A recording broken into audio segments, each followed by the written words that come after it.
They say the people closest to you can wound you without ever lifting a hand. And I learned that lesson the day my own sister celebrated without me. Not by accident, not by misunderstanding. I simply wasn't invited. It's strange how silence can feel louder than any insult. I remember sitting alone in my apartment that evening, the glow from my porch light flickering above the door like it couldn't quite decide whether to hold on or give up. In that uncertain light, I realized something. Sometimes the person who hurts you isn't an enemy. Sometimes it's someone who has memorized your childhood, someone who knows your voice in the dark. My sister and I hadn't been close for a while, not since those subtle comparisons and unspoken resentments began to stack up between us like invisible walls. But this was different. A family celebration, children running around, laughter spilling into the yard, and my absence painted perfectly into the picture. I didn't cry, I didn't shout, I didn't demand an explanation that would only bruise us both. Instead, I did something simple, almost too simple. I decided that if I wasn't welcome at her table, then I would build a bigger one that fed strangers, neighbors, kids who needed a warm slice of pizza more than I needed an apology. I didn't know it then, but that choice, the quiet act of giving, would unravel years of tension between us. It would force truths into the open, truths we'd been avoiding since we were young. It would pull us back to each other in ways neither of us expected. If you want to follow this journey, its hurt, its hope, and its quiet redemption, make sure to subscribe so you don't miss what comes next. I saw the party poster by accident, just a scrolling moment between emails and a late lunch. My sister's name sat right at the top, bold and bright, like it had been waiting there for me to find. The guest list kept stretching as I zoomed in, line after line of familiar faces, each one tagged or laughing or clinking glasses in the preview photos. I stood in my small apartment, the air a little too still, the garage light from outside slipping through the blinds and pooling on the wooden floor in a thin, slanted stripe. It looked like a quiet reminder of something I hadn't been told, the kind of detail you only notice when something doesn't feel quite right, though you can't name it yet. I stared at the poster longer than I meant to, letting the silence settle around me, letting the knowledge settle with it. There wasn't an invitation. Not in my texts, not in the family group chat, not buried under the usual coupons and dentist reminders. I checked twice, then again, more out of disbelief than hope. My inbox showed the same old string of quiet days. My sister hadn't sent anything. No message, no, "Hey, are you free?" No casual emoji mistaken for warmth. I scrolled all the way up just to be sure, the way people do when they're trying to prove to themselves that maybe they missed something human. But the screen stayed stubbornly blank, and the longer I stared, the more the emptiness felt intentional. I caught my reflection faintly in the darkened phone screen, tired, a little puzzled, like someone reading the wrong script at the wrong time. The room around me hummed softly, refrigerator clicking on, everything continuing as though this small omission shouldn't matter. But it did. I tried to give her the benefit of the doubt, told myself she was busy, overwhelmed, probably juggling decorations and group chats and logistics. I even forced a small smile, as if my own reassurance needed an audience. But the smile faded quickly, slipping off my face before it could settle. Something in my throat tightened, a quiet pressure I couldn't swallow down. It wasn't just the missing invitation. It was the sudden awareness of distance, like a giraffe slipping through a door left half open. I leaned against the kitchen counter, fingers tapping lightly as though they could knock an answer loose from the silence. People forget things all the time, I reminded myself. People get careless. But my sister, she never forgot parties, never forgot to curate every moment with precision. The thought sat heavy, refusing to move. I walked out to get coffee, hoping the air would clear the fog in my chest. The fall breeze carried the scent of roasted beans and something faintly sweet. Caramel, maybe. Across the street, two sisters stood by the bus stop, nudging each other, laughing at something only they understood. One tucked a stray hair behind the other's ear, the other swatted her away while grinning. It was a simple scene, but it hit me harder than it should have. I watched them long enough to feel a slow sinking tug somewhere beneath my ribs. I didn't want to envy anyone. I didn't want to feel like the one left standing on the wrong side of a memory. But I did. I held the warm cup between my palms, letting the heat anchor me, though it didn't quite reach the cold spot forming quietly inside. Back home, I opened my journal, the one with the soft cover and the slightly bent corner. I wrote one sentence. Something feels off. The words looked smaller than I felt them, as if they were trying to hide or downplay themselves. My handwriting wavered at the tail end of the line, a small tremor I noticed only after I set the pen down. I tapped the page lightly, the way one checks if ink is dried, though really I was checking if the moment was real. Writing it made the feeling tangible, harder to dismiss. The apartment felt quieter than usual, the kind of quiet that isn't peaceful but observant, like it's waiting for you to admit something you don't want to say out loud. My phone buzzed on the table, a sharp, sudden glow in the dim room. I reached for it quickly, but the name on the notification wasn't hers. Emily and I walked our usual evening loop around the neighborhood, the kind of slow, meandering path people take when they're trying to untangle a thought. I told her about the party poster, how it showed up on my feed like a casual reminder of something everyone else already knew. She listened without interrupting, her brows drawn together in that soft, concerned way she had. When I finished, she blew out a quiet breath and said, "That's weird. Honestly, it's kind of messed up." Her voice wasn't dramatic, just matter of fact, the way truth sometimes is. Leaves skittered across the sidewalk, brushing our shoes as we walked. The fall air felt cooler than it had yesterday, or maybe that was just me. Emily nudged my arm gently, trying to lift the heaviness, but it stayed. I told her I didn't want to jump to conclusions, that my sister was probably swamped, distracted, juggling too many things at once. I wanted to believe that, needed to, in a way that felt almost childish.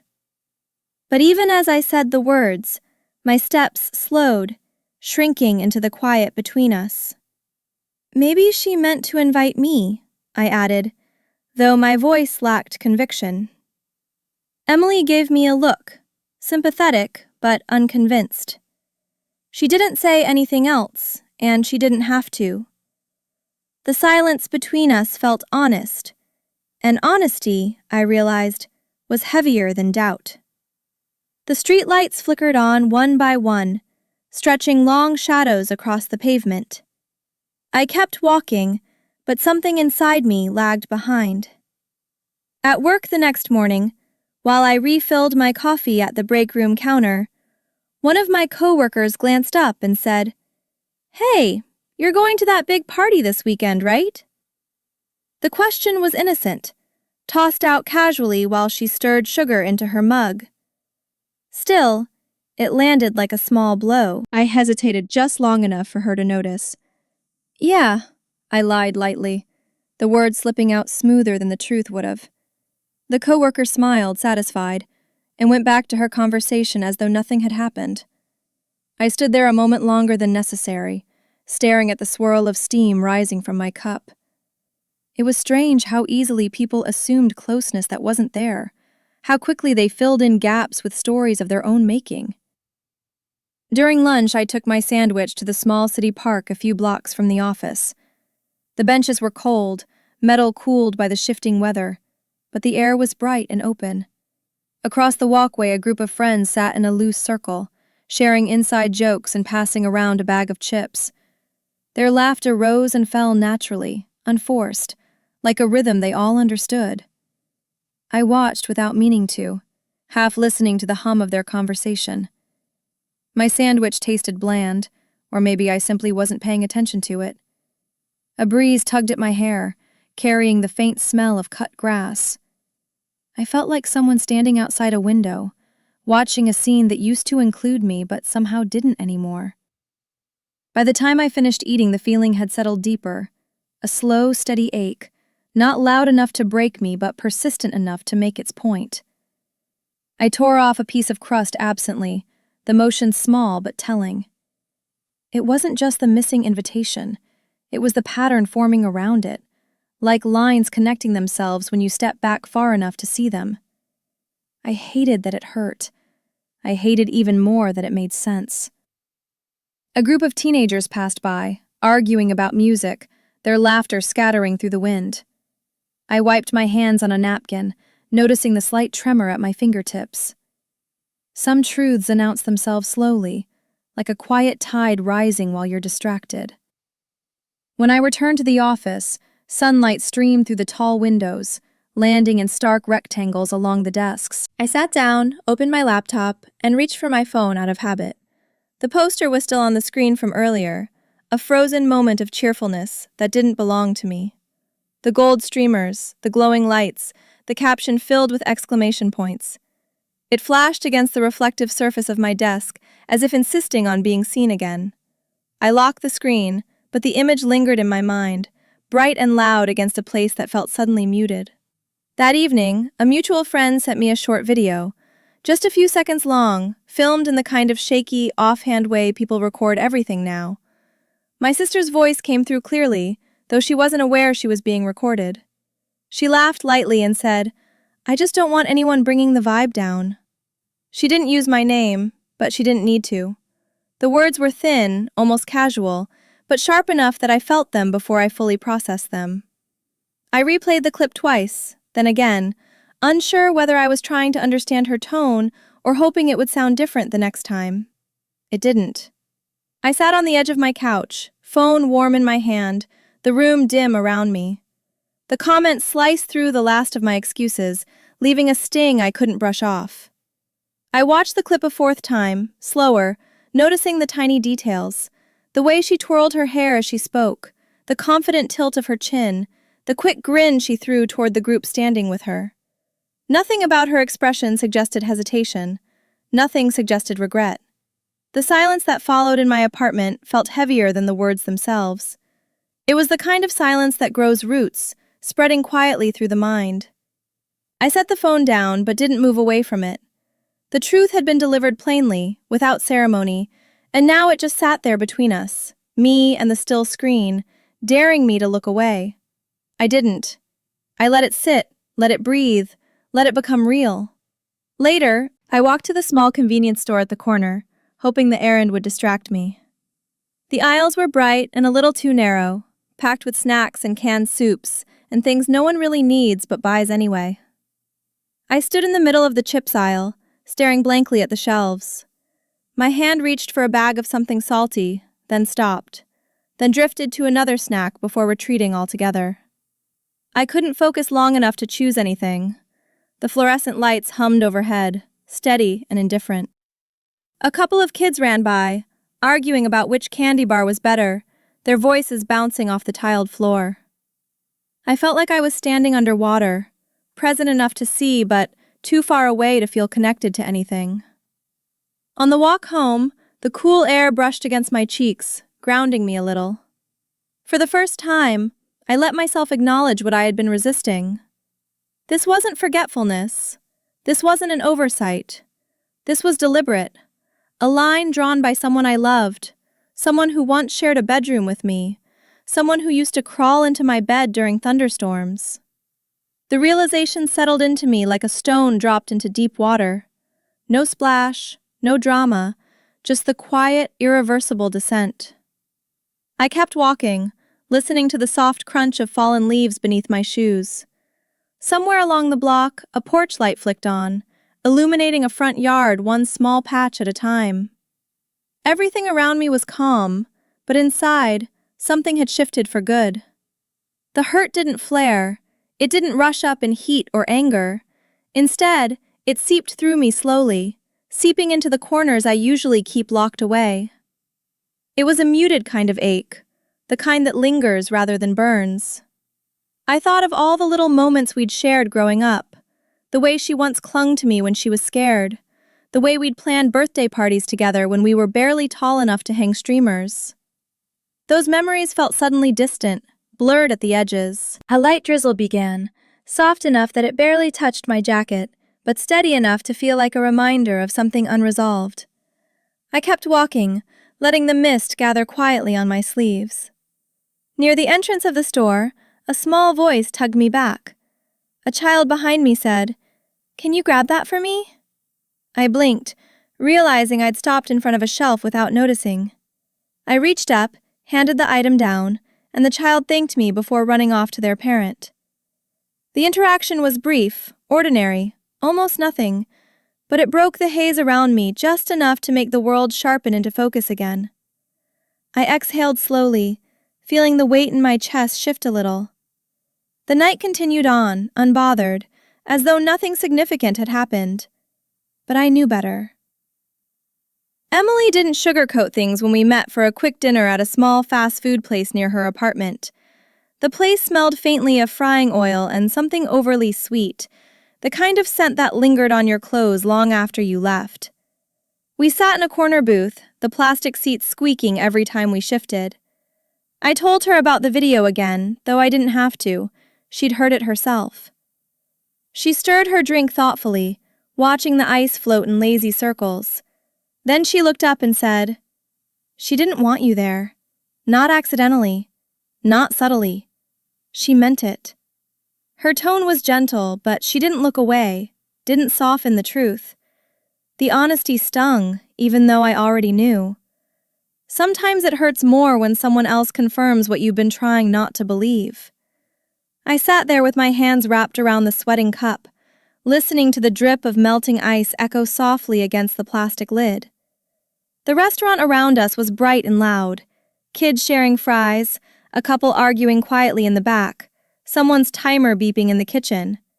But I felt strangely separate from all of it, as if my mind had stepped into a quieter room that no one else could see. A bead of condensation slid down the side of my cup and pooled onto the table. I watched it, distracted by the way it gathered weight before finally falling.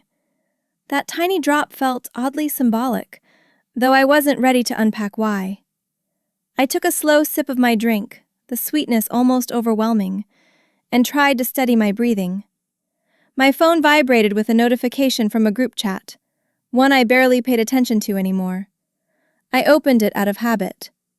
Someone had posted a message that read, "Party exclusive, no randoms please," followed by a string of laughing emojis. The word exclusive stuck out brutally, like a bolded truth meant to be noticed. I reread it twice, feeling the letters settle into me in a way I couldn't shake. I set the phone face down, suddenly aware of how bright the screen had been in the dim booth. Emily watched me carefully, waiting, but she didn't rush me.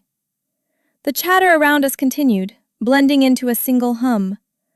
I swallowed hard, feeling something inside me grow quieter, not defeated, just clearer. My eyes drifted around the restaurant, taking in the small moments happening all at once. A father cutting a burger in half for his toddler. A teenage girl fixing her eyeliner in the reflection of the napkin dispenser. A pair of friends sharing earbuds, nodding to a beat only they could hear. Life moved on effortlessly in every direction, people choosing each other in small, ordinary ways. I felt myself floating somewhere above the scene, not quite anchored. It was strange how loneliness could show up in a well-lit place filled with people. I took another sip of my drink, letting the cold settle against the back of my throat. The booth felt too big and too small at the same time. As we walked out into the night again, something inside me drew its first thin line. It wasn't anger, just a boundary forming quietly, like the faint outline of a coastline that appears only when the tide pulls back. I didn't announce it. I didn't even fully understand it. I just felt the shift, simple and steady. Emily paused beside me, studying my face the way a longtime friend can read a mood before it's spoken. "You okay?" she asked softly. I nodded, though I wasn't sure the word fit. Maybe I wasn't okay, but I was awake in a new way. A streetlight flickered above us, glowing warm for a moment before going still. The world carried on. As we headed toward our cars, The automatic door of the restaurant slid shut behind us with a long, gentle thud. The sound lingered in the air, final, almost symbolic. I stared ahead at the quiet stretch of sidewalk, feeling something settle in my chest.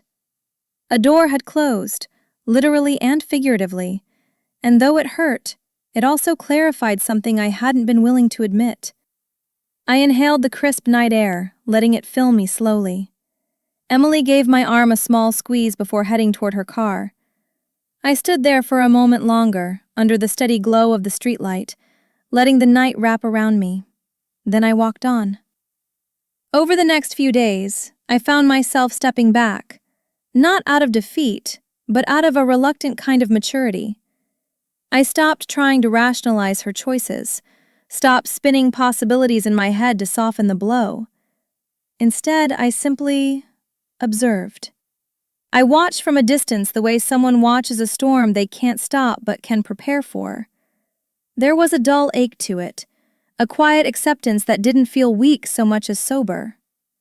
I brewed my morning coffee, moved through my routines, and let the truth settle where it needed to. Grown-up resilience, I realized, wasn't loud or triumphant.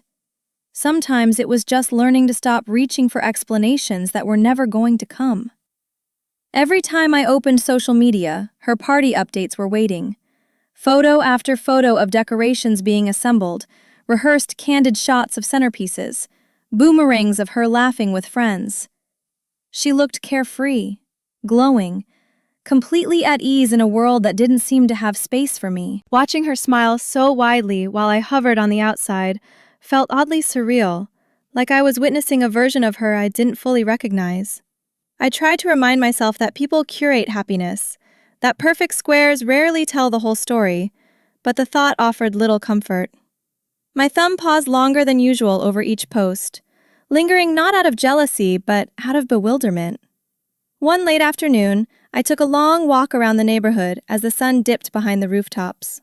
The houses along the street glowed with warm amber light, the kind that spills gently through curtains and makes everything look softer than it is.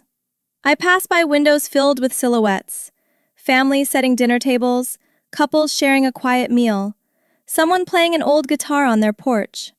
There was a kind of unity in those scenes, a sense of belonging I couldn't quite touch from where I stood. I let the breeze brush past me, carrying the faint scent of pine and something sweet baking nearby. It was a peaceful ache, the kind that doesn't demand attention but insists on being felt. Without warning, a small memory flickered through me and my sister as children, arguing over whose turn it was to hang the birthday streamers.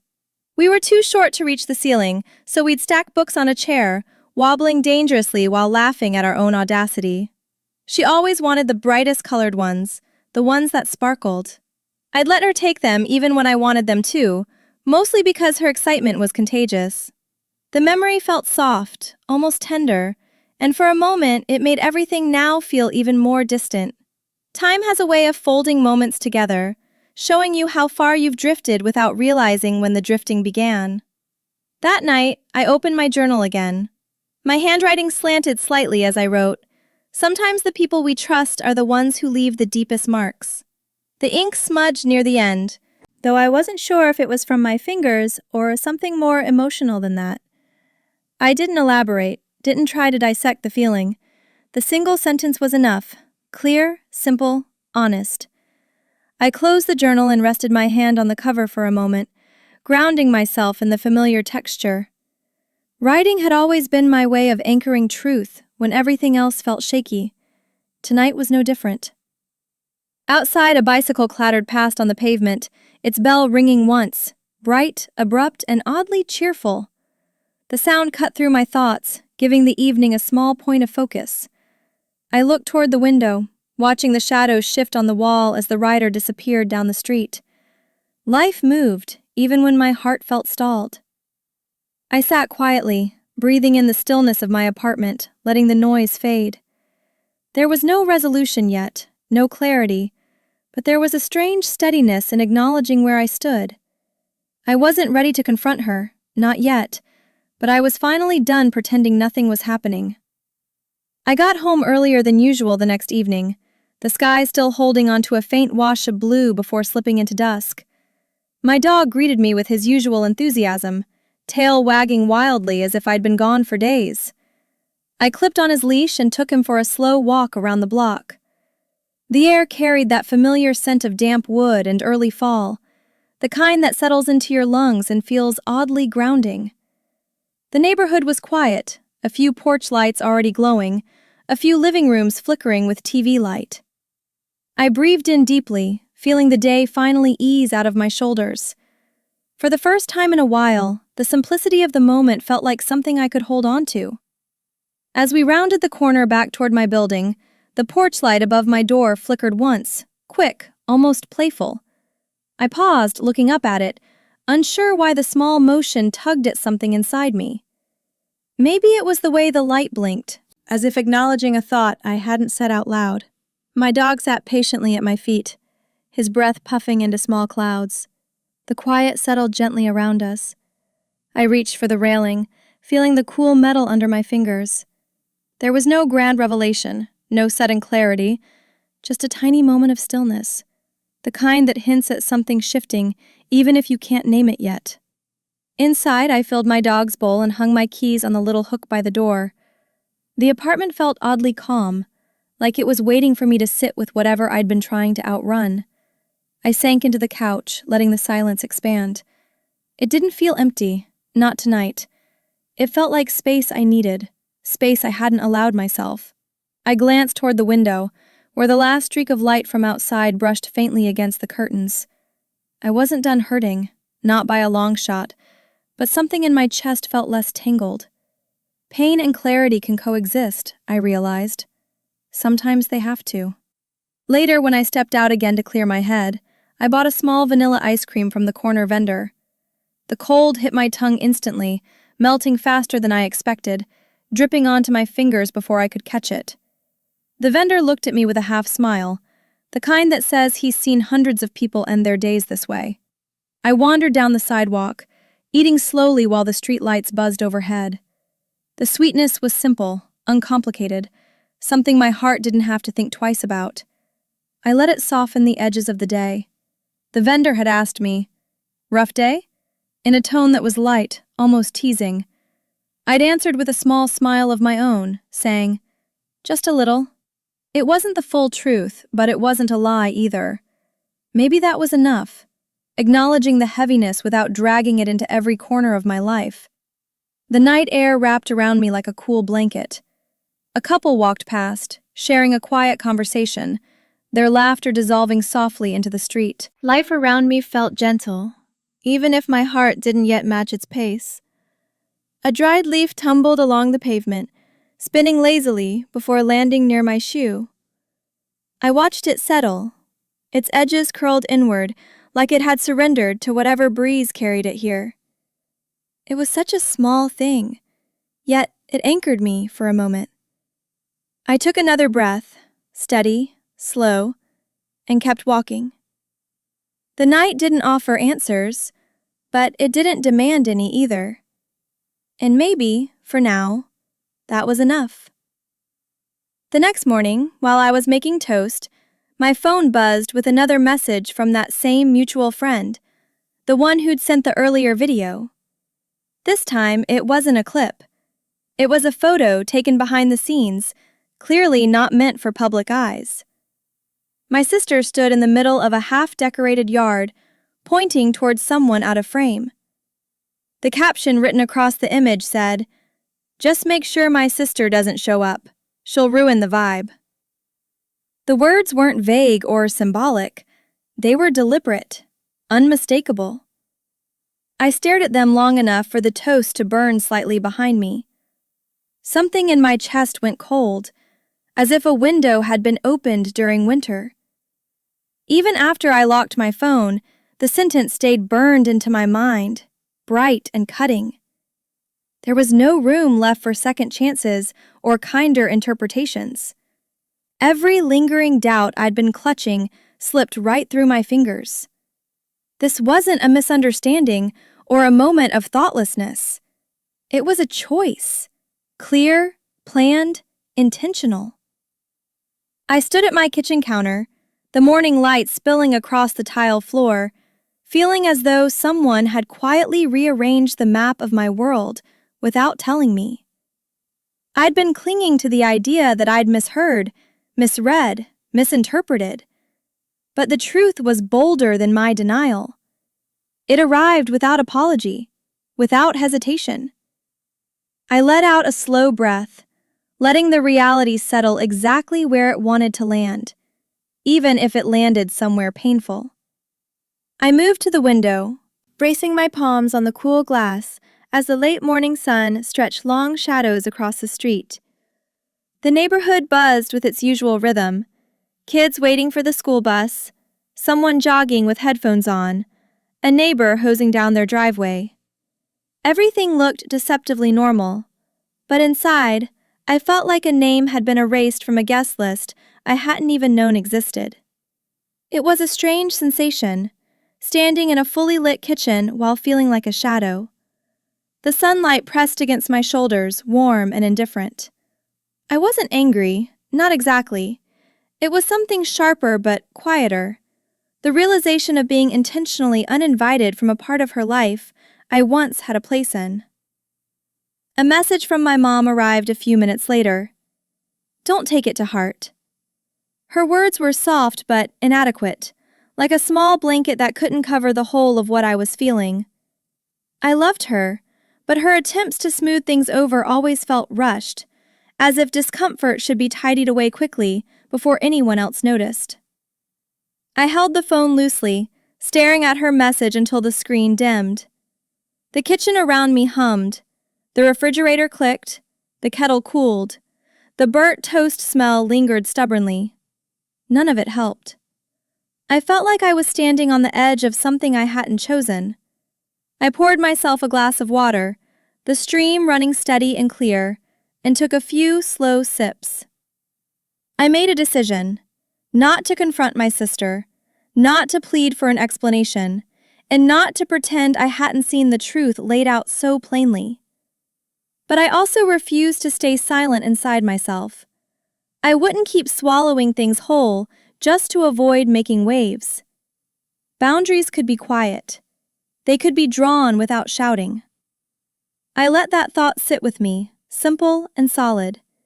It felt like reclaiming something small but essential.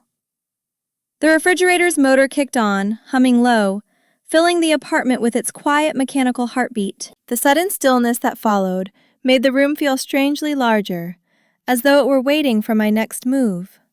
I wasn't ready for confrontation, but I wasn't afraid of clarity anymore.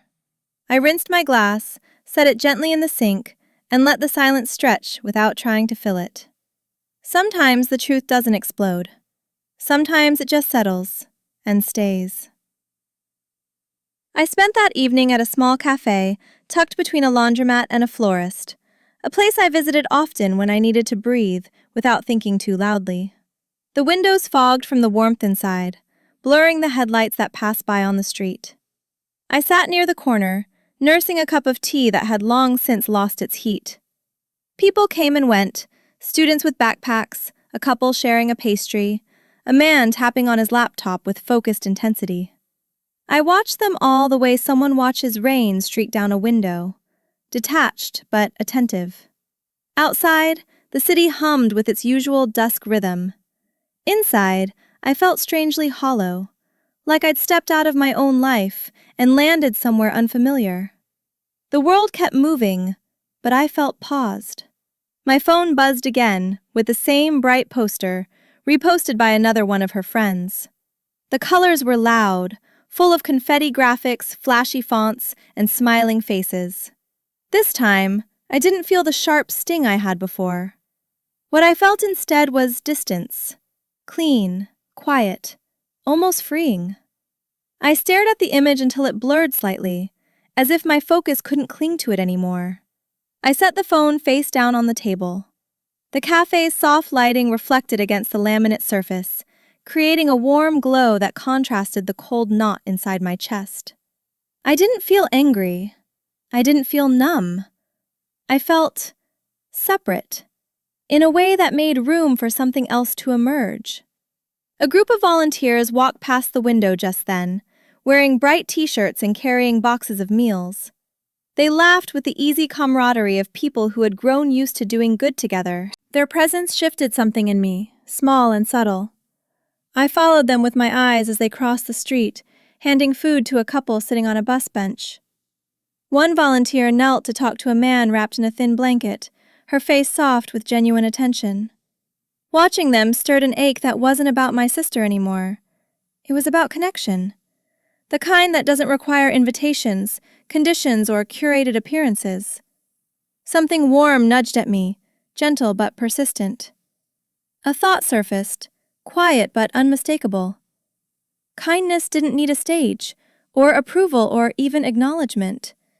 If an invitation wasn't extended to me, maybe I could extend something entirely different to others. Something that didn't revolve around acceptance from one person who couldn't give it. The idea wasn't dramatic. It simply unfolded in my mind with a kind of clarity that felt earned. I pulled out my phone again, not to check the poster, but to scroll through the contacts of community groups I had volunteered with years ago. My finger hovered over one name, an organization known for providing meals on weekends. The thought was steady, unfussy, almost soothing. I opened the message thread, old and dusty with time, and typed a simple greeting, asking whether they needed help or had an upcoming shift. I didn't overthink the wording. I didn't try to justify why I was reaching out. The moment felt right because it wasn't about her, about my sister or the party, or the humiliation that had grown quietly inside me. It was about reclaiming something I had misplaced. The version of myself that didn't shrink when excluded, that didn't wait for permission to do good. I hit send and felt a small part of me settle, lighter than before. The neon sign outside the cafe flickered twice, catching my attention as it paused on a steady glow. I watched it without fully knowing why it mattered, only that it felt like a quiet punctuation mark at the end of a long, raw chapter. I wrapped my hands around my empty cup, feeling the faint warmth left behind. For the first time in days, something inside me loosened. Not healed, not fixed, but gently rearranged. I rose from my seat, gathered my things, and stepped back into the cool night air, letting it lift the weight from my shoulders as I walked home. The next morning, I called the manager of the volunteer group, a man named Daniel, whose voice I remembered as warm and dependable. When he answered, he sounded pleasantly surprised to hear from me after so long. I explained that I was thinking about helping again, maybe even arranging something small for the community.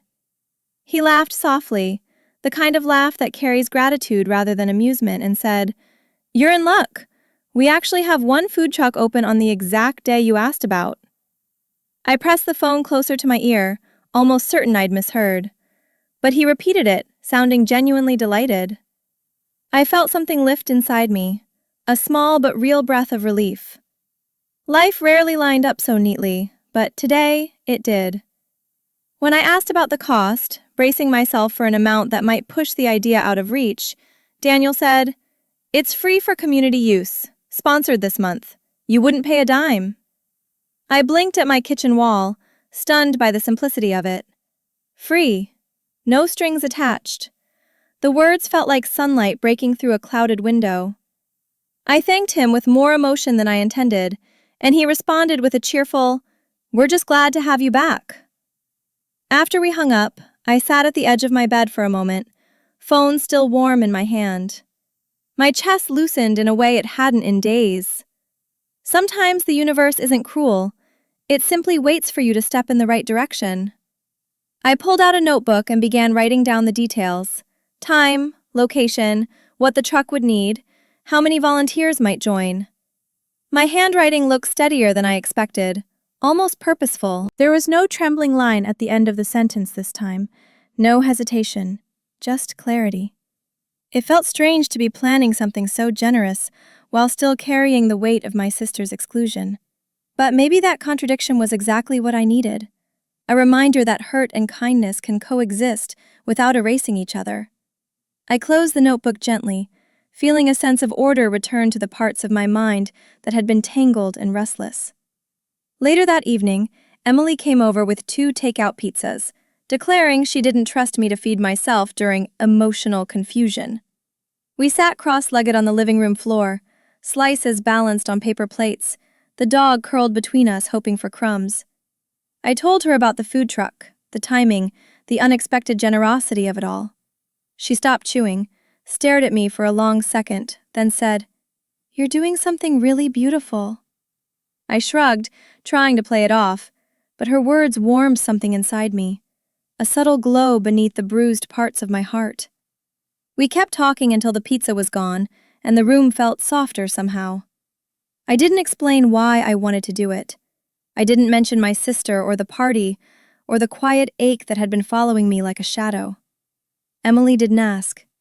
She trusted the goodness in the act itself, and maybe that was the first kindness I'd received all week.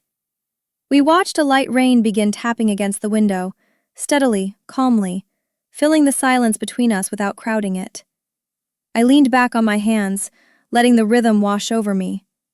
It felt like the kind of night that invites reflection, not regret.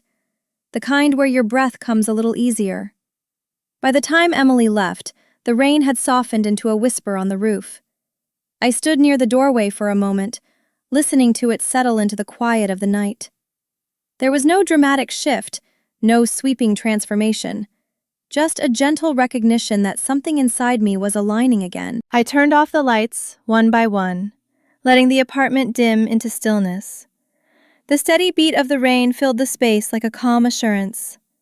Whatever happened with my sister, whatever had already been broken, I felt myself reorienting toward something steadier, something unmistakably mine. The next evening, I stepped out onto my porch as the sky shifted from pale gold to muted blue. The porch light beside me brightened slowly, adjusting to the dimming world, casting a softer glow than usual. Steady, warm, almost certain. I leaned against the railing, feeling the cool metal press lightly into my palms. For the first time in a long while, I didn't feel like I was waiting for something from my sister. An apology, an explanation, a sign. I simply stood there, letting the quiet wrap around me. The light hummed gently, illuminating the steps in a way that felt symbolic, but not forced. It was as if the boundary I'd drawn earlier had taken shape, visible only to me, but real enough to stand on. I went back inside and pulled up the confirmation message for the food truck, reading through the details again. Everything was set. The arrival time, the supplies, the crew. I added a small note at the bottom. Serve everyone. The words felt grounding, unpretentious, exactly right. This wasn't about proving anything. It wasn't about being seen. It was about choosing to act in alignment with who I wanted to be, separate from the hurt I'd been carrying. I closed the screen and rested the phone beside me. There was a quiet satisfaction in the simplicity of the plan, meaningful without needing recognition. No resentment clung to the edges of what I was doing. That surprised me a little. I'd expected bitterness to linger, to whisper that this was some kind of revenge or subtle message. But it wasn't. It felt clean, uncomplicated, a gesture that belonged fully to me. I walked into the kitchen and poured myself a glass of water, watching the light from the porch spill faintly across the floor. I didn't need to broadcast anything. I didn't need to defend myself. There was a kind of peace in deciding that kindness could exist without an audience, especially when it came from a steady place rather than a wounded one. Outside, the wind picked up lightly, brushing against the screen door with a quiet tap. I paused, listening to the soft sway of it. The house felt still, almost contemplative. I sank onto the small bench by the window, allowing myself a rare moment of ease. My dog curled up beside me, resting his head on my knee as though he sensed the shift in my breathing. The evening held a certain gentleness I hadn't felt in days. It wasn't joy exactly, but the absence of sharp edges. A sense that I didn't need to brace myself, at least not tonight. The dog nudged my hand, urging me to scratch behind his ears.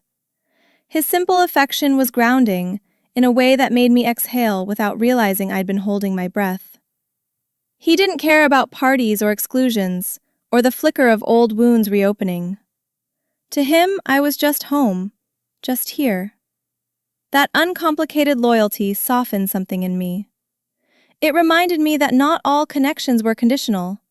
Not all relationships came with invisible tests. I let my hand rest on his fur, feeling the steady rise and fall of his breathing. A soft gust of wind pushed the screen door again, producing a low creak, faint but familiar. I watched it sway and settle, the small sound echoing through the quiet room. It felt like a punctuation mark, a subtle acknowledgement that I was stepping into a different phase of this hurt. One where I wasn't defined by who invited me, who excluded me, or who failed to see my place. I wasn't healed, but I was steadier, clearer. I sat there for a while longer, letting the evening breathe around me, before finally turning off the lights and heading to bed. I was chopping vegetables for dinner when my phone buzzed insistently on the counter. At first I ignored it, thinking it was another spam notification or an automated reminder I hadn't bothered to turn off. But then the buzzing continued, 3, 4 times in a row, until curiosity pulled my attention. When I unlocked the screen, a series of videos flooded in from different contacts. The first clip showed a brightly painted food truck parked in the middle of my sister's party, its windows open, volunteers already serving plates to guests. Children cheered, adults clapped, and the entire atmosphere pulsed with unexpected warmth. I blinked, stunned, as the reality formed in front of me. The truck had arrived early, and it had arrived right there, at her event. Another video loaded. Kids lined up with paper plates in hand, laughing as they received pizza slices and small cups of lemonade. Someone filmed the volunteers passing out meals with easy, practiced smiles. The party, before hectic, curated, a little too polished, looked transformed. Softer, more human. A few parents clapped their hands together, impressed. People I didn't even know mouthed, "Thank you," to the volunteers, unaware of who arranged it. For a moment, I just watched, unable to look away. All the noise, the worry, the sadness of the past days felt strangely distant as I absorbed the simple goodness of it. Sometimes generosity works its way into spaces you were never invited to. Then a third clip appeared. This one zoomed in on my sister standing near the drink table, her expression caught between confusion and disbelief. She kept turning her head from the food truck to the guests, clearly trying to understand how it showed up, who sent it, whether it was meant for her or simply coincidence. Someone off camera said, "Your sister sent this, right?" She didn't answer. Her uncertainty was palpable, a rare crack in the confidence she usually wore like armor. I watched her lips part slightly, as if to deny it, then close again. The moment lingered longer than it should have, hanging between two truths she didn't know how to name. More messages came in, friends, acquaintances, even coworkers, sending snapshots of the crowd enjoying the unexpected treat. "This is amazing," one text read. Another said, "Whoever arranged this is a genius." I didn't respond to any of them. I simply held the phone and let the images filter through me. The sound of children laughing through the speakers blended with the quiet simmer of the pot on my stove. It struck me how effortlessly kindness flowed when it didn't need permission. I wasn't standing in the yard with them, but somehow I felt present in a way I hadn't for days, maybe weeks. I turned off the stove and set the knife down carefully, grounding myself in the stillness of my kitchen. I didn't feel vindicated. The emotion wasn't sharp like victory or revenge. It was gentler, like watching a seed you planted finally sprout without needing applause. I poured myself a glass of water and leaned against the counter while another video played. In it, someone mentioned my name, saying I'd sent some love. The words drifted through me, unexpected but not unwelcome. I breathed in slowly, letting the warmth settle where the ache had once lived. I walked to the stove and lifted the pot lid, listening to the soft bloom of steam escape. The sound echoed faintly in the quiet kitchen, grounding me. I stirred the broth, not because it needed it, but because motions like that soothed me. The evening felt steady, no longer shaped by the hurt I'd been carrying. I didn't know what my sister would think or say later. That wasn't the point anymore. What mattered was the simple truth in front of me. Something good had happened, and it didn't require my presence to matter. I let the lid fall gently back into place. Later that night, after the last video from the party had finished circulating through my phone, I opened my social media app and hovered over the blank space meant for new posts. My fingers hesitated, not because I doubted myself, but because I wanted to be intentional. Then I typed a simple line. If anyone needs a warm meal tonight, please stop by. No hashtags, no photos, no names. Just an invitation into kindness. I hit post before I could overthink it. Within minutes, people began sharing it. Neighbors, former classmates, strangers I barely remembered connecting with. The quiet ripple of generosity spread far beyond what I expected, reaching places I hadn't set foot in for years. It surprised me how natural it felt to offer something without asking anything in return. The story traveled quickly, carried by people who understood what it felt like to need a little warmth on a cold night. Messages poured in, thank yous, heart emojis, photos of families walking toward the truck. Someone commented that they hadn't seen the community this lively in ages. I scrolled through the notifications slowly, absorbing the small human moments unfolding in neighborhoods I'd once walked through absent-mindedly. The glow from my phone illuminated the dim living room, reflecting softly against the glass coffee table. I set the device down and leaned back into the couch, letting a wave of gratitude ease over me. This wasn't loud charity. It was gentle, almost intimate, and it felt right. My mother called not long after. Her voice came through the speaker with a tremor I recognized instantly. "What are you doing?" she asked. Not angry, just anxious, as though my choice had disrupted a delicate balance. Before I could answer, she added, "Your sister is crying." I closed my eyes, letting the words settle in the quiet between us. I didn't rush to defend myself. I didn't scramble to apologize. I simply breathed, steady and even. "I just sent food," I said softly. It was the truth, stripped of anything extra. My mother fell silent, weighing the simplicity of it against the emotion she had been holding for my sister. There was a long stretch of quiet, so long I thought she might have ended the call without me realizing. Then she exhaled, a slow, tired sound. "She feels shown up," my mother murmured. Her attempt to explain felt heavy, worn, like something she'd carried for both of us for too long.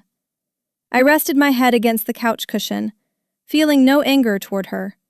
She was caught in the middle, always trying to stitch us back together with fragile thread. "I didn't mention her," I said gently. "I just wanted people to eat." It wasn't an argument. It was a simple statement of what was true, offered without defense. The silence that followed wasn't tense, just reflective. I imagined her standing in the kitchen, holding the phone with both hands the way she always did when conversations turned delicate. Maybe she was thinking about all the years she tried to keep peace between us. The birthdays, the holidays, the whispered negotiations. "Things are complicated," she finally said. I nodded, even though she couldn't see it. Complicated didn't mean cruel. Complicated didn't mean wrong. Sometimes complicated simply meant human, layered with old insecurities nobody had named out loud. I didn't try to persuade her of anything. I let the truth sit where it needed to. When the call ended, the apartment felt unusually still. Outside, a car rolled down the street with its headlights sweeping briefly across my window before fading into the distance. I stared at the blank TV screen, watching my faint reflection. Tired, thoughtful, steady. A new message chimed from my phone, the sound sharp, like metal tapping gently against glass. I didn't check it right away. Instead, I let the sound echo through the room, marking the end of a long day shaped by choices I no longer felt the need to justify. I pulled a blanket over myself, letting the warmth settle slowly around my shoulders. My sister called the next morning. Her name lit up my screen abruptly, startling me despite the silence of the room. When I picked up, her voice came through sharp and trembling, like she'd been holding in the words all night. "You made me look bad," she said immediately. No greeting, no pause. The accusation landed hard, even though I'd braced myself for something like this. I held the phone gently against my ear, letting her speak, letting the rush of her frustration pour out unfiltered. "Everyone thought you were being generous," she continued, breath catching, "and now I look selfish." I didn't interrupt. Her words weren't about the food truck, not really. They were about something older, something unnamed that had been simmering between us for years. When she finally paused long enough for me to respond, I said quietly, "I didn't come to your party." My voice was steady but soft, neither defensive nor apologetic. She scoffed like the distinction didn't matter. "You didn't have to show up to ruin things," she snapped. The comment wasn't logical, but pain rarely is. I let her anger wash over the line between us, absorbing its weight without pushing back. My heart tightened, not with shock but with a familiar ache, the kind that blooms when someone you love lashes out because they're hurting, not because they want to hurt you. Then came the sentence that sliced the air cleanly. "I don't want you in my life if you're going to keep doing this." Her voice cracked at the end, betraying a tremble she tried to hide. For a moment, I couldn't speak. It wasn't the threat that struck me, it was the fear behind it. Fear of comparison, fear of inadequacy, fear of being misunderstood. I recognized it immediately because I'd felt shades of it myself over the years. I swallowed hard, trying to find words that didn't escalate the moment, but also didn't erase my own hurt. None came. Silence stretched, thin and fragile. "I'm not trying to hurt you," I said finally. The words barely rose above a whisper. She didn't answer. I could almost picture her standing in her kitchen, arms crossed, trying to keep herself together. The silence on her end wasn't condemnation, it was exhaustion. I leaned back against the arm of the couch, letting my head rest lightly. My chest felt heavy, but the heaviness didn't consume me. It simply existed, a quiet reminder of how complicated love can become when wounds are carried too long without being named. A sharp exhale came through the speaker, followed by a shaky, "I don't know what to do with you." Her voice was small, stripped of the earlier bite. I closed my eyes, feeling the sting of old memories pulling at the edges of the conversation. Moments when she'd clung to me as a child. Moments when I'd stepped aside so she could shine. Moments when our closeness felt like a given, not something fragile enough to rupture. "We don't have to figure it out right now," I murmured. Another long silence followed, each second weighted and uncertain. She didn't respond before the call ended, whether by accident or intention I couldn't tell. The line simply went dead, leaving the quiet of my apartment to settle back around me. I stared at the phone for a moment, feeling the echo of her last words linger in the room. A clock on the wall ticked softly, slipping into the next minute with a sound that felt too loud for the stillness I was sitting in. I set the phone down gently, exhaling as though I'd been holding my breath for the entire conversation. There was no repairing anything yet. There was only the truth, raw and visible. My mother showed up at my apartment later that afternoon, knocking softly the way she always did when she sensed tension she wasn't sure how to step into. She held a small grocery bag in her hand, vegetables, a loaf of bread, and something wrapped in newspaper that she didn't explain. I let her inside, and she gave me a searching look, the kind only a mother can give. "You made things hard for your sister," she said gently, though her tone carried its own quiet tremor. She wasn't scolding me, she was pleading with the situation to be simpler than it was. I took the bag from her hands and set it on the counter, aware of how her words landed like a soft but deliberate tap. I didn't argue. I didn't point out that I hadn't been invited, or that the kindness I offered wasn't meant to overshadow anyone. I simply exhaled, a long, slow breath that felt like releasing something I'd been holding too tightly. My mother stood nearby, watching me with tired eyes that had spent years trying to balance two daughters who never quite fit together the way she hoped. "She feels small next to you," she murmured, almost to herself. Her voice wasn't accusing. It was tender, nearly apologetic. I didn't know how to respond, so I kept my silence, letting her words drift between us without defense or explanation. We moved into the kitchen, preparing ingredients without speaking much. She washed the vegetables, her hands trembling just slightly under the faucet. I noticed the small shake, not new but more pronounced today. I handed her a towel and she smiled weakly, pretending she hadn't felt anything at all. Watching her struggle with the weight of both our hurts pressed something soft and painful inside me. I realized then that she wasn't choosing sides. She was simply trying to hold two fragile truths at once. Her younger daughter, overwhelmed and insecure.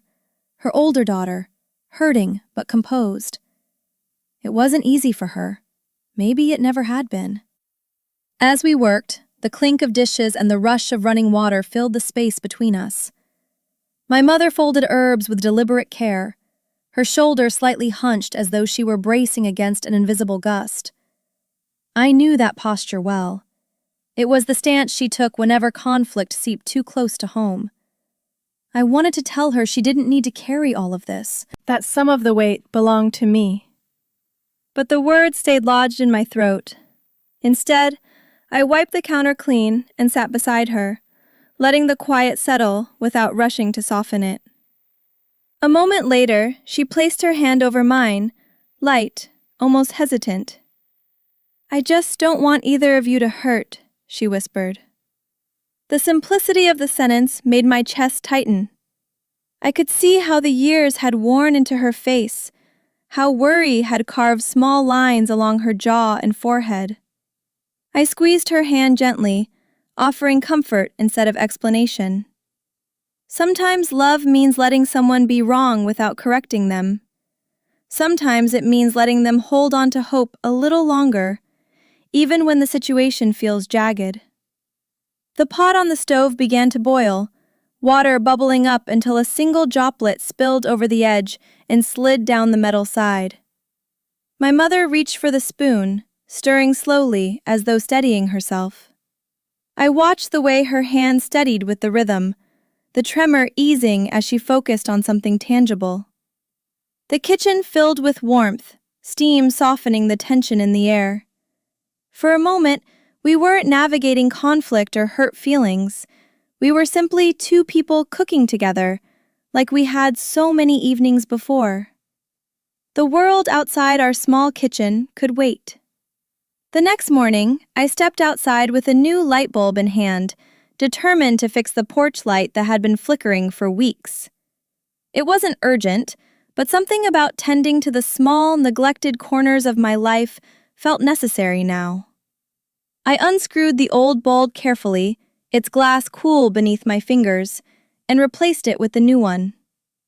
When I flipped the switch, the light blinked once, bright, crisp, before settling into a steady glow.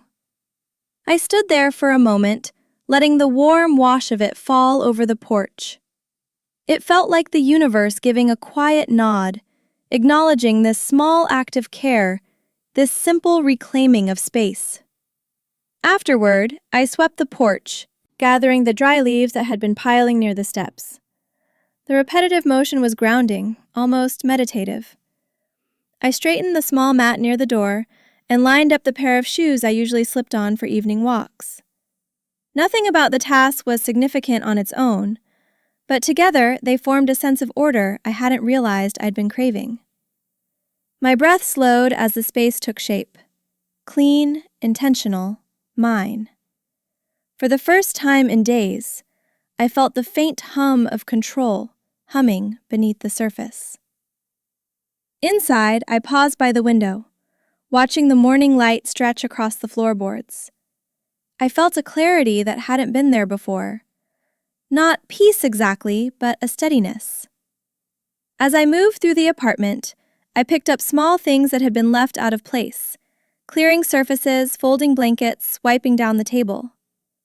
It wasn't about cleanliness.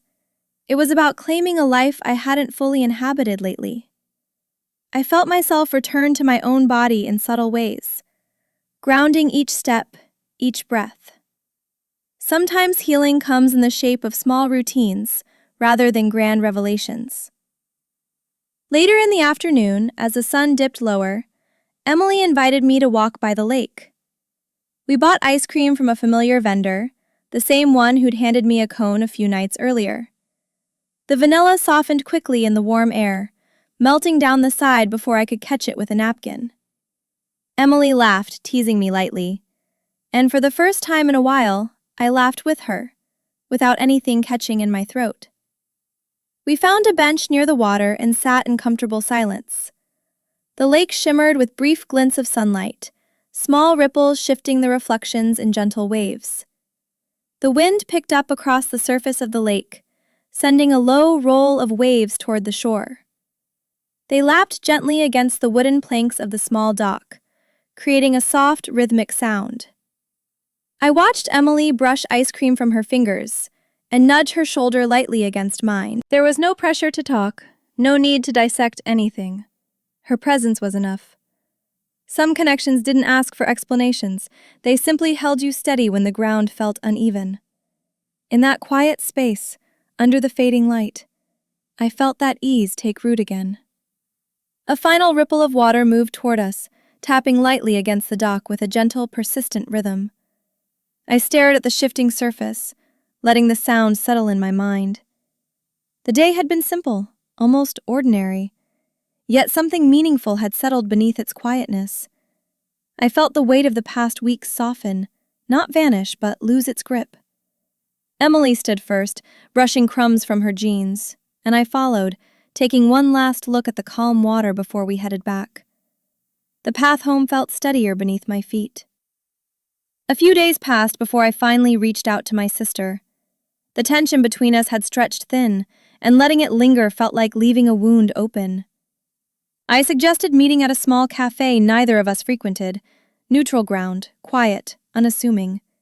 She agreed with a single word, "Okay," sent hours later. When I arrived, the cafe was nearly empty, soft music drifting low across the room. I chose a table by the window and waited, fingers wrapped around a warm mug I barely sipped from. Eventually, she walked in, hesitant, her eyes flicking past me before she forced herself to approach.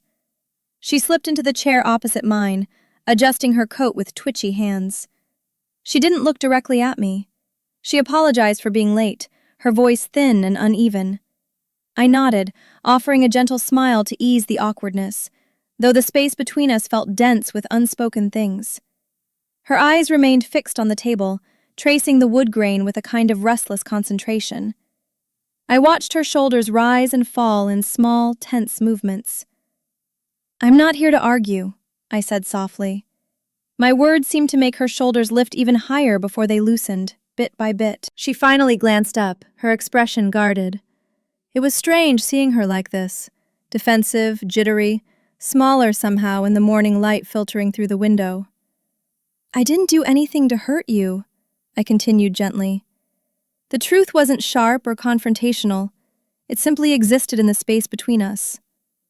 She swallowed hard, shifting in her chair as if the sentence had nudged something unsteady inside her.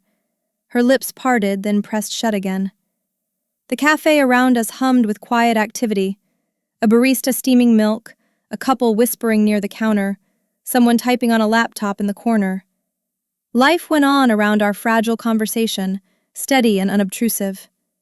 I watched her struggle with her words, not rushing her, letting her find whatever truth she was willing to voice. After a long pause, she finally whispered, "I don't know how to deal with you sometimes." Her confession wasn't angry, it was worn, frayed at the seams. She twisted the sleeve of her sweater between her fingers, eyes fixed on the tiny movement. I let the silence stretch, waiting. "You're calm when I'm a mess," she added, her voice barely above a breath. "And it makes me feel..." She didn't finish the sentence, but I felt the meaning settle anyway. Comparison is a quiet poison, slowly shaping how someone sees themselves, how they see you. I acknowledged her words with a slow nod, letting her vulnerability land without judgment. Sunlight shifted across the table, catching the rim of her water glass. She watched the reflection as though it grounded her. "I don't hate you," she said finally, her voice cracking at the edges.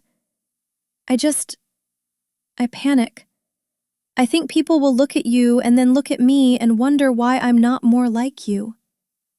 Her honesty was raw, unexpected. I felt a gentle ache rise beneath my ribs, not sharp, but deeply familiar. I leaned forward slightly, softening my voice. "You don't have to be like me," I said, "and I'm not here to take anything from you." She blinked rapidly, as if trying to hold back something she wasn't ready to release. A spoon clattered to the floor somewhere in the cafe, the small sound punctuating the fragile moment between us. She flinched slightly, then exhaled, her hands finally still on the table. The tension in her shoulders eased, just barely. I didn't push the conversation further. Some truths need time to settle, and forcing clarity too quickly only bruises what's already delicate.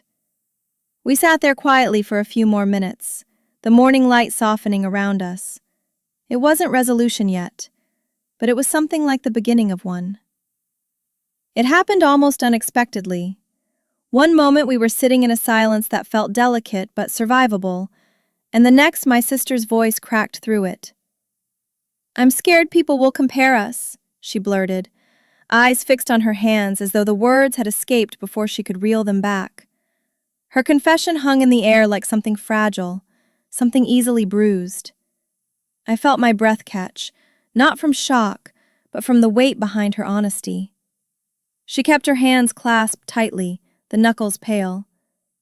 "I don't want them to see you and think less of me," she continued, her tone raw in a way I hadn't heard from her in years.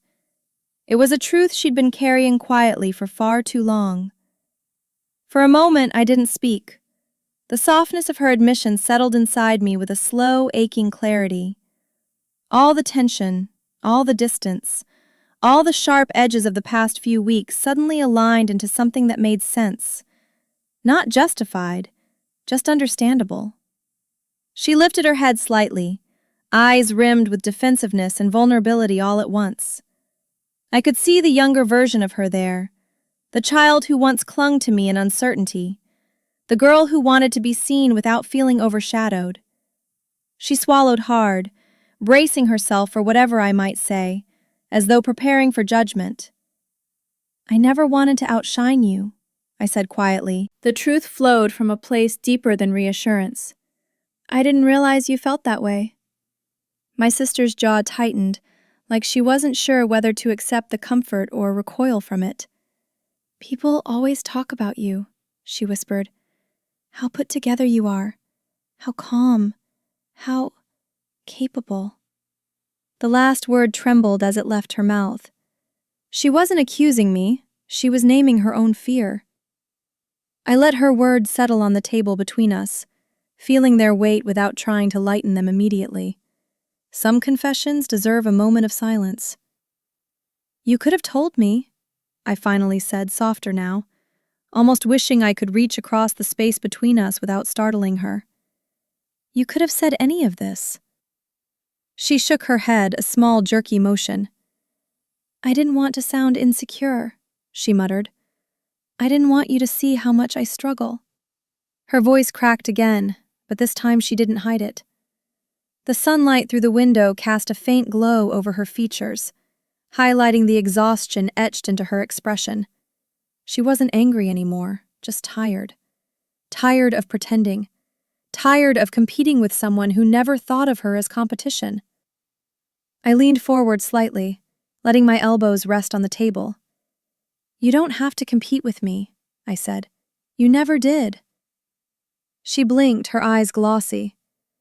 "But I'm always behind," she whispered. "At least that's how it feels." The honesty of it was breathtaking in its simplicity.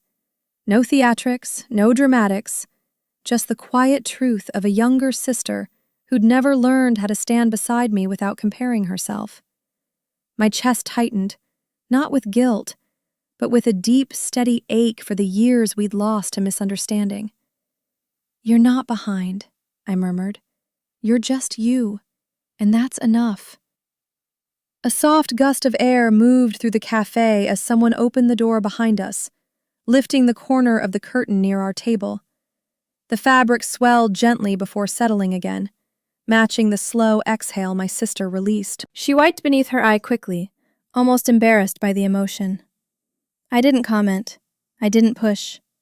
We sat there in a delicate quiet that felt more honest than any words we could rush into. It wasn't reconciliation yet, not fully, but it was truth, spoken at last. And truth, even when painful, has a way of clearing space for something better. We sat for a long moment, letting the rawness of her confession settle. When I finally spoke, my voice felt different, calmer, firmer, but not unkind. "I'm not here to take up space that belongs to you," I said, "and I won't interfere in your life." I wasn't distancing myself. I was acknowledging that we both needed room to breathe. She stared at the table, absorbing my words slowly. The steadiness in my tone didn't push her away. It simply marked the edges of where my responsibility ended and hers began. I felt a quiet shift inside, the kind that comes when you stop trying to fix someone's feelings and start respecting your own. "But you can't treat me like I'm a stain on your life," I added. The words were gentle, not sharp, but they carried a weight I'd held back for years. She flinched, not defensively, but in recognition. Her eyes lifted toward mine, and for the first time in our conversation, she didn't look away. There was no anger in her expression now, only a dawning awareness of how her fear had shaped her actions. She nodded slowly, her throat tightening as she swallowed. "I know," she whispered. "I didn't mean to." Her voice trailed off, the sentence unfinished but understood. A softer silence settled between us, no longer hostile, no longer wrapped in old comparisons. Just two sisters, trying to untangle something long overdue. She wiped the corner of her eye with the side of her thumb, embarrassed but not retreating this time. "I don't want us to be like this," she said. Her voice trembled, but the intention behind it was clear. I nodded, feeling the same sentiment move quietly through me. Wanting repair and being ready for it were two different things, but desire was a place to start. "Neither do I answered, letting the truth land gently. We agreed on one small thing: no more avoiding each other, and no more pretending everything was fine when it wasn't. Honesty didn't have to be harsh. It could be simple, direct, human. My sister pulled her sleeves over her palms, grounding herself, and I watched the tension in her shoulders ease slightly. The moment felt tender, fragile but hopeful. It wasn't forgiveness yet, but it wasn't distance either. It was something in between, something careful, a beginning, not an ending. I stood up slowly, pushing my chair back without letting the legs scrape the floor. She mirrored the movement, rising with a small, shaky breath. I didn't try to hug her or force closeness. Boundaries can coexist with care, and I wanted her to feel both. "We'll figure it out," I said softly. "In time." She nodded, eyes glistening but steadier than before. We weren't erasing the hurt. We were simply choosing not to let it govern every step moving forward. There was relief in that, quiet and steady. As we gathered our things, the last rays of the afternoon stretched across the floor of the cafe, brushing the edges of our table in a warm, fading light. My sister whispered a small, "Thank you," before turning toward the door, her voice almost lost in the gentle chatter of the room. I followed her out, the air outside cooler than I expected, crisp with the hint of evening. For the first time in weeks, my footsteps felt aligned, neither too heavy nor too uncertain. Something had shifted, subtly but undeniably, as though a window had been opened in a room we'd kept closed for far too long. In the days that followed, I slipped back into my routines with a kind of measured intention. I focused on work, answering emails, taking calls, organizing projects I'd left half-finished. It felt grounding to pour myself into tasks that didn't require emotional translation. On the weekend, I showed up for the volunteer shift I'd signed up for. The center buzzed with familiar faces handing out supplies, greeting strangers with warm smiles. I found comfort in the rhythm, filling bags, making small talk, offering what I could without asking for anything in return. The simplicity of service steadied me.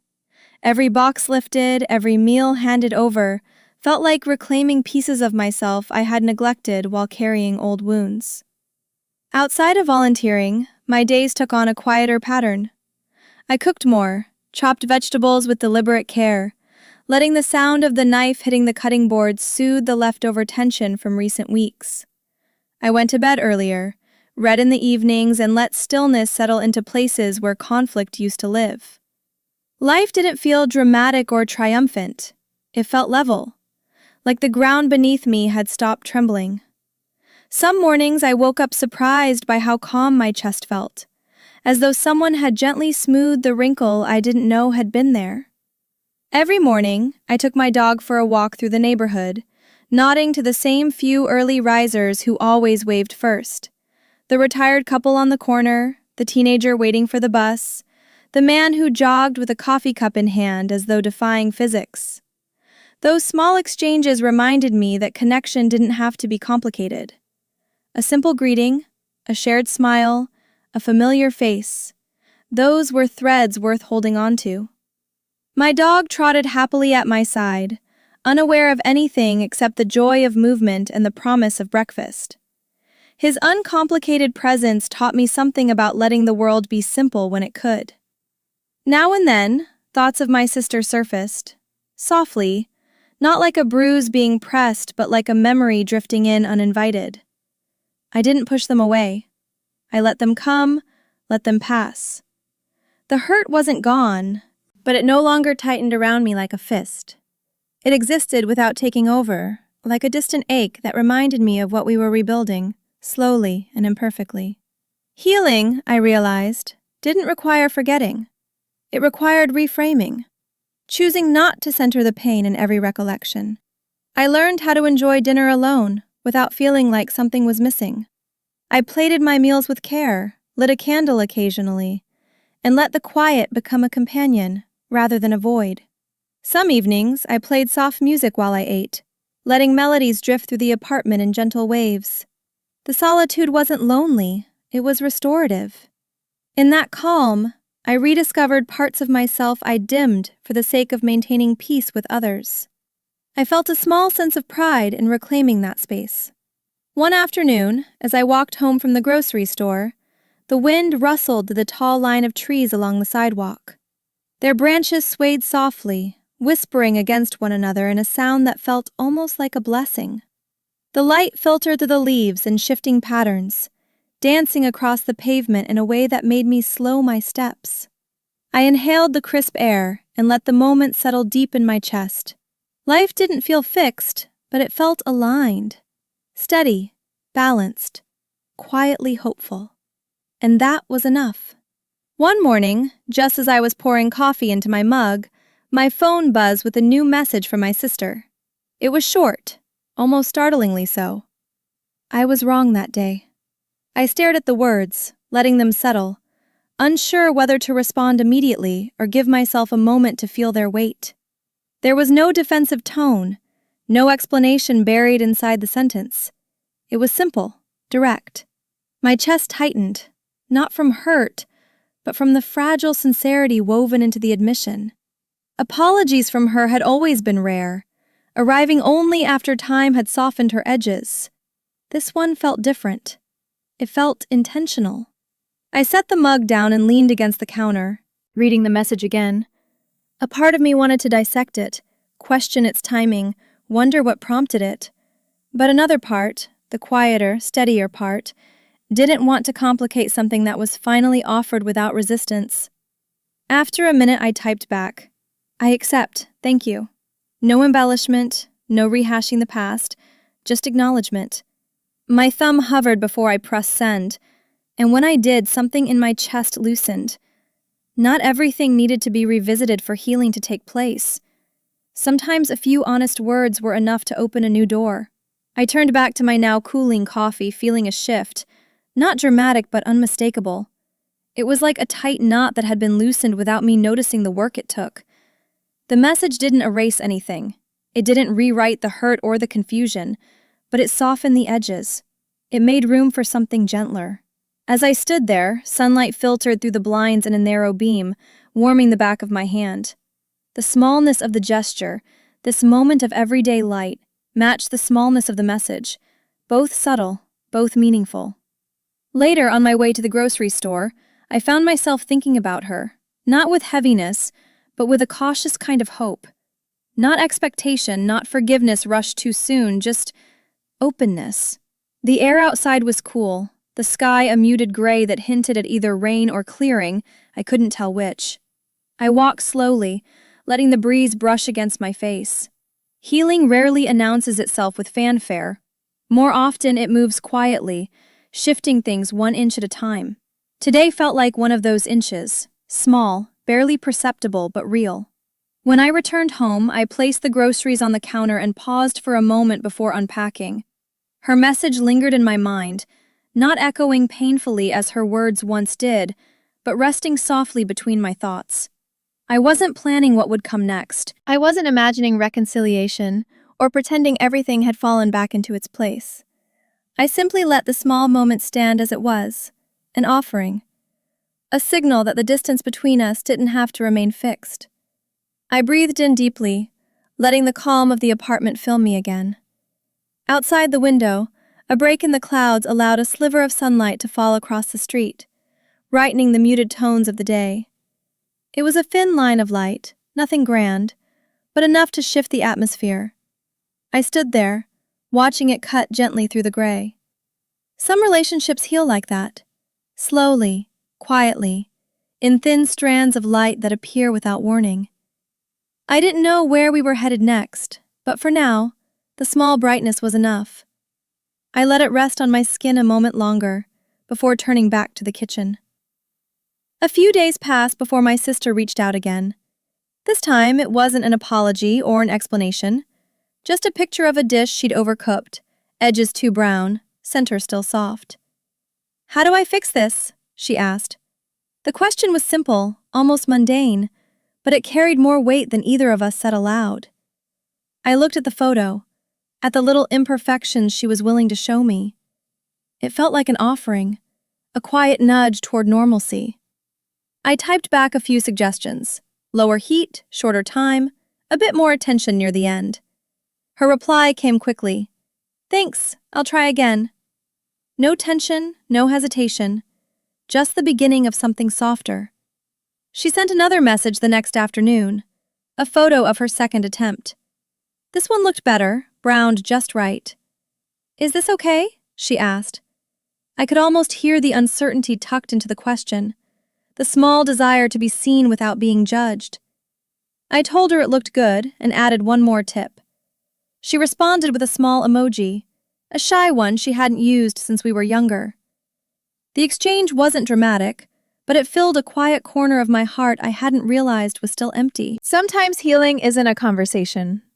Sometimes it's a recipe shared between sisters trying again. We didn't mention the past, didn't try to dredge up explanations or re-examine old wounds. Instead, we slipped into a gentle rhythm, her asking small questions, me offering simple answers. It felt like tending a plant that had wilted, giving it light without flooding it, water without drowning it. I didn't push for closeness, and she didn't retreat. The absence of tension was its own kind of peace. I found myself smiling more often when her name appeared on my screen.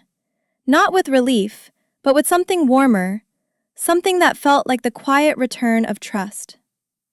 That evening, while cooking my own dinner, I thought about how strange and delicate reconciliation could be. It wasn't linear, it wasn't tidy. It was made of small gestures, photos of burnt food, hesitant questions, brief messages that held more truth than their words suggested. I imagined her in her kitchen too, probably chewing on her lower lip the way she always did when trying something new. The thought softened me.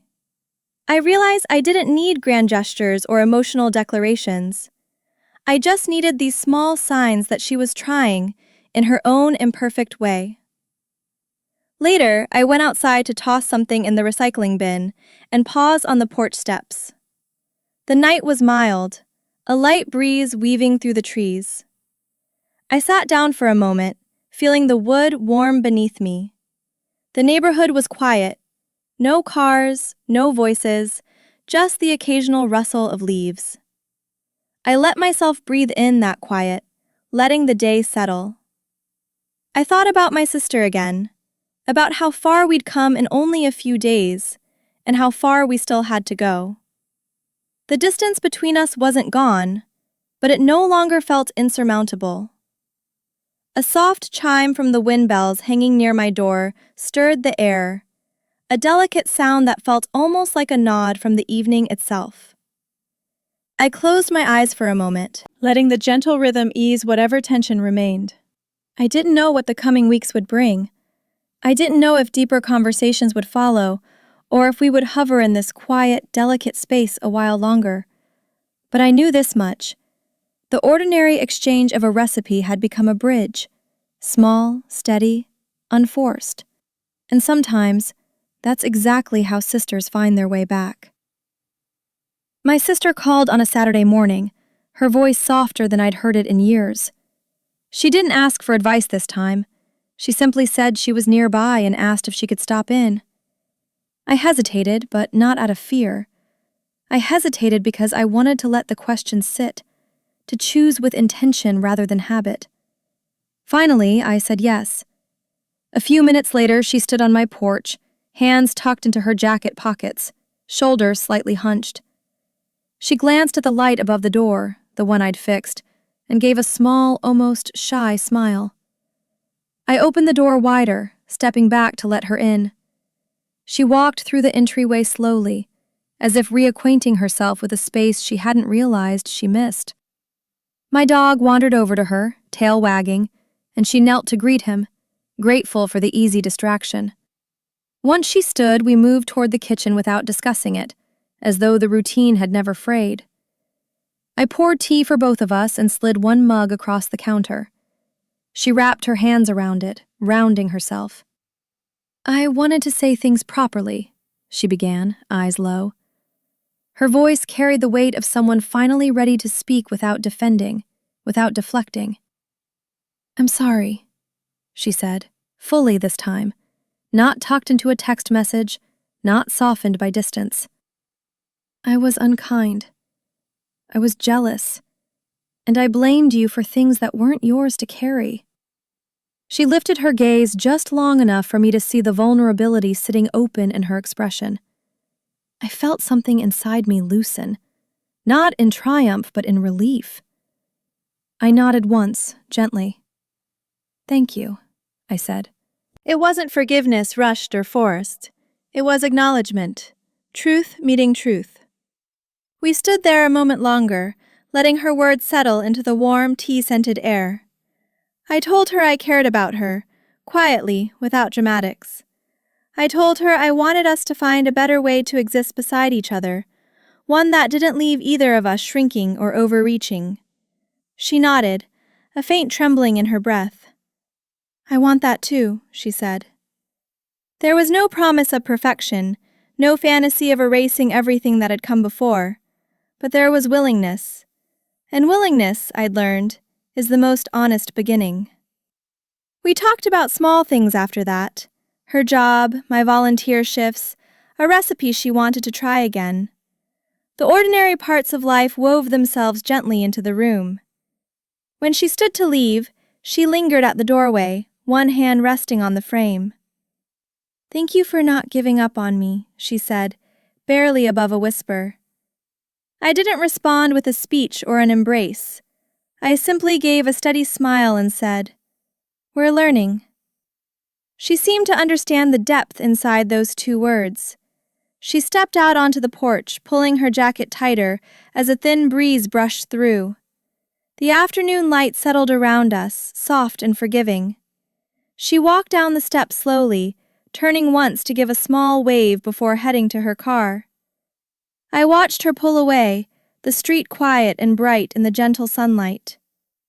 The house felt different when I stepped back inside, lighter, as though something long tangled had finally loosened its grip.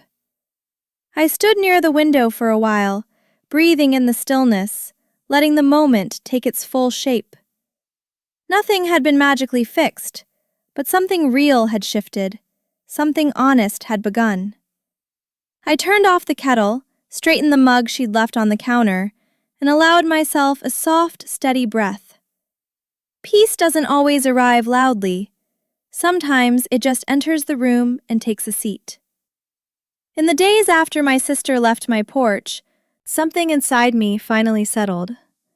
Not the kind of peace that arrives all at once, but the slow, steady kind, like a room filling with light after years of being dim. We didn't become perfect sisters overnight. We didn't pretend the past hadn't happened. But for the first time in a long time, we were walking toward each other instead of away. Some stories end with fireworks. Mine ends with a quiet kitchen, 2 mugs of warm tea, and a door that closes gently instead of slamming. And maybe that's enough. Maybe healing doesn't have to be dramatic to be real. Maybe 2 people choosing softness after so much hurt is its own kind of miracle. As I stood by the window that evening, watching the last of the light fade across the street, I realized something simple. Love doesn't disappear just because it gets bruised. It waits. It softens. It learns. And sometimes, it comes back. If this story touched you, I'd love to hear your thoughts. Leave a comment and tell me what part stayed with you the most. And don't forget to subscribe so you never miss the next story.